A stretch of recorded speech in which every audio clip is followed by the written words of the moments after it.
Au nom du Père et du Fils et du Saint-Esprit, ainsi soit-il. Voilà 3 ans aujourd'hui que M. l'abbé Guépin est décédé très soudainement. Il avait peur de vieillir d'une longue vieillesse. Pourquoi avait-il peur de cela? Il avait peur qu'un jour, il ne puisse plus offrir la Sainte Messe. Il avait peur de perdre peu à peu ses moyens. Vous savez, ce genre de vieillesse qui, petit à petit, rend impotent. Il avait peur de ne plus pouvoir offrir la Sainte Messe et qui sait peut-être également de ne plus pouvoir prier son Saint Bréviaire qu'il aimait tant. Visiblement, le bon Dieu l'a exaucé. Le matin même du jour de sa mort, il célébrait la messe comme à l'ordinaire. Comme à l'ordinaire, ça veut dire avec beaucoup de piété et de dévotion. Et le soir même de ce jour, il n'était plus de ce monde.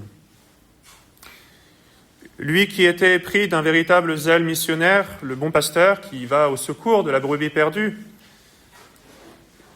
pour voyager à travers la France entière si nécessaire, n'était pas tombé dans ce travers bien dangereux et malheureusement trop commun de l'activisme.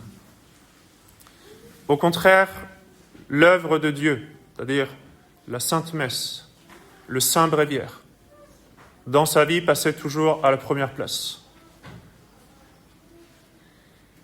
Pour la Sainte Liturgie, il fallait toujours ce qu'il y a de plus beau, de plus digne, de plus pieux, de belles chapelles, de beaux ornements, de beaux calices, de belles burettes.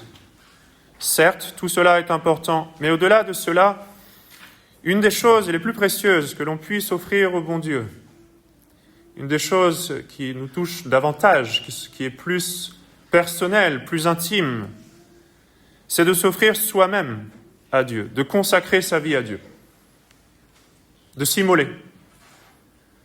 M. l'abbé Guépin a fait cela par son sacerdoce. Il a donné en sa personne un bel exemple de ce genre d'immolation. Et cette immolation, bien sûr, nous la retrouvons d'une façon sublime dans la vie religieuse.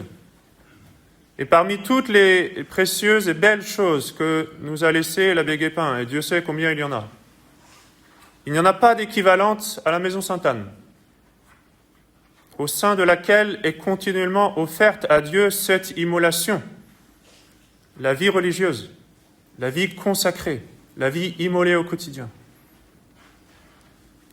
Et donc aujourd'hui, nous célébrons le 20e anniversaire de la Maison Sainte-Anne, ici à Saint-Maurice. Quelle grande joie! C'est donc un jour un peu spécial, un jour de tristesse, en raison du décès, maintenant il y a 3 ans, de M. l'abbé Guépin, et en même temps un jour de joie, un jour de reconnaissance, de gratitude pour toutes les grâces reçues pendant toutes ces années. Et avant même ces 20 ans, aujourd'hui, c'est l'occasion de penser aux anciens, de leur rendre hommage également. Je pense en particulier à M. l'abbé Saffray et à M. Alain Fleury.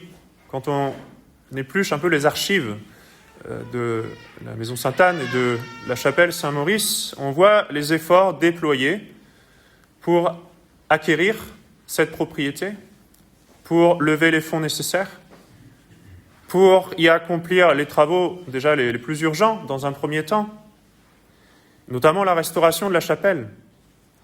Et on voit dans les différents papiers qui nous restent de M. l'abbé Saffray, justement,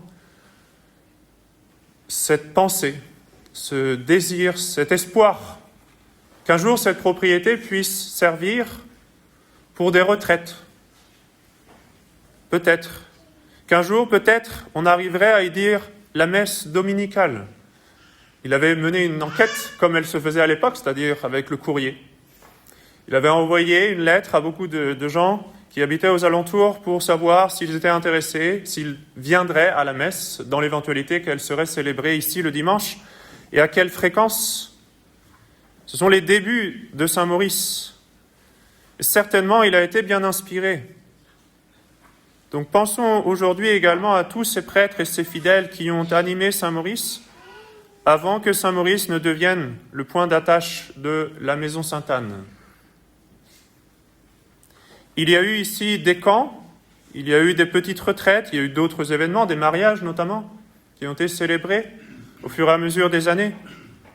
Moi-même, j'ai passé ici ma retraite de préparatoire à la communion solennelle, avant que Saint-Maurice ne devienne la maison Sainte-Anne. Et quand le soin et la responsabilité de Saint-Maurice furent posés sur les épaules de M. l'abbé Guépin, les choses commencèrent à entrer dans une nouvelle phase, disons, de stabilité et de construction. M. l'abbé Guépin était un bâtisseur infatigable. Et cela fut vrai en particulier quand il accueillit les 3 premières filles de la sagesse en 2006, dans ce qui n'était alors qu'un vieux corps de ferme, sans grande commodité. C'est un euphémisme. Mais c'était la divine providence qui menait les choses. Les filles de Saint-Loup-Marie étaient rapatriées près de la terre natale de Saint-Loup-Marie. Et les filles de Sainte-Anne étaient rapatriées dans sa terre d'adoption. Mes chères sœurs, la coïncidence de la date du décès de l'abbé Guépin et de la date de la fondation de la maison Sainte-Anne ici à Saint-Maurice vous a profondément marqué. Avec raison. Comment, en effet, ne pas y voir là encore la divine providence? De cette façon, le bon Dieu a voulu qu'en vous souvenant de vos débuts, en vous souvenant de vos origines, vous ayez toujours à vous souvenir des sacrifices de celui qui fut votre pasteur et votre père. Ainsi donc, en 2006, l'abbé Guépin vous accueillait sur cette nouvelle terre.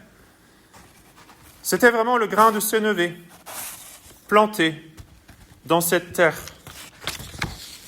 Et vous savez ce que dit notre Seigneur du grain planté en terre. Si le grain planté en terre ne meurt pas, il ne porte pas de fruits. Mais s'il meurt, il porte beaucoup de fruits. Et donc les débuts de la maison Sainte-Anne furent des débuts humbles et mortifiés. Les religieuses se sont installées, si on peut encore utiliser ce terme, dans un grand dénuement. Depuis ce temps, bien sûr, les choses se sont vraiment bien développées au fur et à mesure des besoins de l'apostolat. Au cours des années, M. l'abbé Guépin aimait beaucoup venir à Saint-Maurice, à la maison Sainte-Anne. C'était ce qu'il appelait son havre de paix, en retrait des bruits du monde, dans une maison accueillante, une maison fervente. Ça me fait penser à ce qu'était Béthanie pour notre Seigneur. Quand il se retirait un peu de Jérusalem, qu'il se retrouvait chez ses amis, chez Lazare, Marthe et Marie. 20 ans, donc, tant de grâces reçues en 20 ans. Notre cœur est rempli de reconnaissance envers le bon Dieu pour toutes ces années. Qu'avons-nous reçu pendant ces années? Déjà 20 ans de vie religieuse stable, malgré toutes les vicissitudes des temps. 20 ans pendant lesquels ont eu lieu ici un grand nombre de retraites de Saint-Ignace, les exercices spirituels. Des dizaines et des dizaines de retraitants qui ont bénéficié des services de la maison Sainte-Anne, qui ont bénéficié de la prédication de M. l'abbé Guépin et des autres prêtres venus pour prêcher les exercices. 20 ans également de vie liturgique, un grand nombre de baptêmes, de première communion, de mariage, d'enterrement. Pas plus tard qu'hier, on avait encore un enterrement ici. Tant d'enfants préparés à la première communion, et Dieu sait combien cela est important,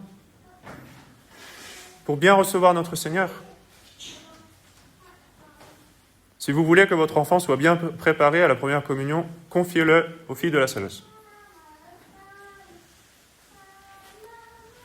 Tant d'enfants préparés à leur communion solennelle,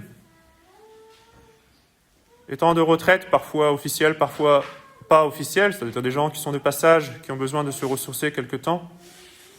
Bien sûr, le soin des pensionnaires, de nos aînés, qui finissent ainsi leurs longues années dans une maison religieuse. Et l'école, où sont formés tant d'enfants aujourd'hui,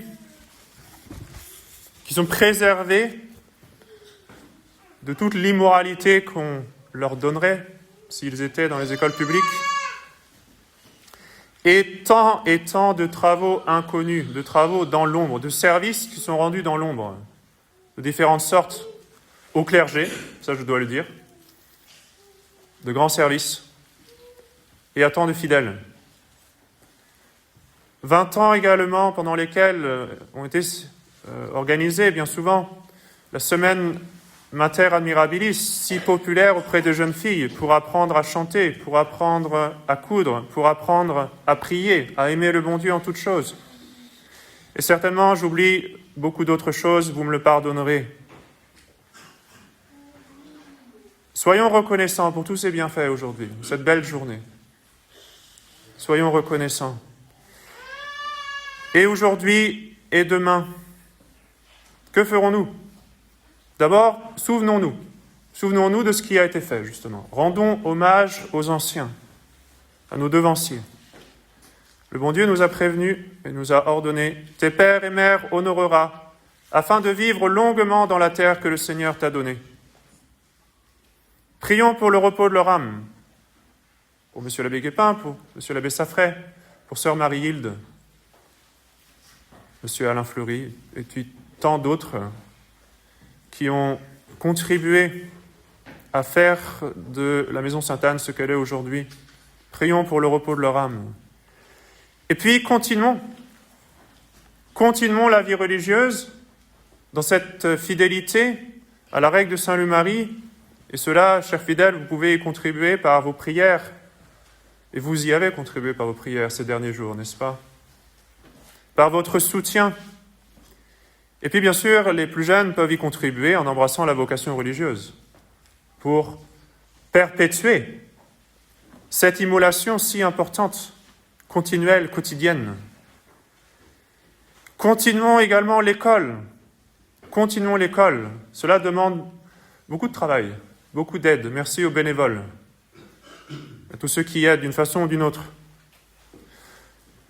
Continuons également les retraites de Saint-Ignace, qui permettent chaque année de former une sorte de nouvelle légion thébaine, sous le regard de Saint Maurice, ce grand champion de la foi.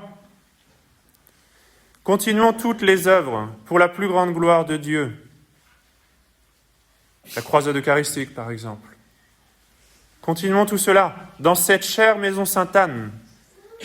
Et oui, vraiment, aujourd'hui, nous pouvons le dire, c'est évident, notre bonne Sainte-Anne a fait sienne cette maison. Elle l'a bénie. Redoublons donc de dévotion envers Sainte-Anne aujourd'hui, envers sa fille immaculée, la très sainte Vierge Marie. Continuons le combat spirituel sous l'égide de Saint Maurice, le champion défenseur de la foi. Deo gratias. Au nom du Père et du Fils et du Saint-Esprit, ainsi soit-il.